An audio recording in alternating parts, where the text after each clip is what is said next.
Und wir reden weiter über Robert Habeck, denn Den Bach rauf, das ist der Titel seines neuen Buches und es erscheint pünktlich zu Beginn der heißen Wahlkampfphase. Heute stellt der grüne Kanzlerkandidat es auch noch vor. Es dreht sich vor allem um die deutsche Wirtschaft. Und damit sie nicht weiter den Bach runtergeht, sieht der Vizekanzler vor allem den Staat in der Pflicht. Habeck fordert staatliche Investitionen von zunächst etwa 40 Milliarden Euro.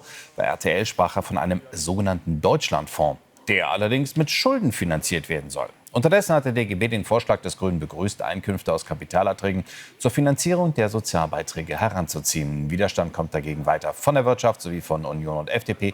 Und die AfD, sie spricht von einem Schlag ins Gesicht der deutschen Sparer.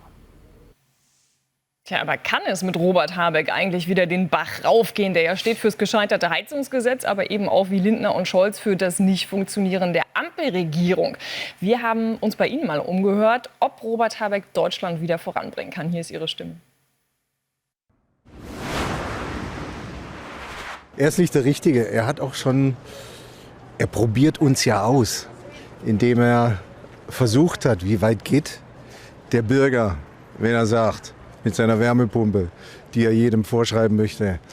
Und das ist kein richtiger Kanzler, der uns ausprobiert.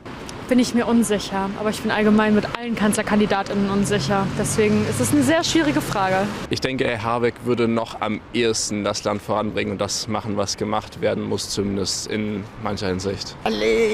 Man hat ihn schon davor erlebt. Was hat er großartig gemacht? Er hat nur alles kaputt gemacht.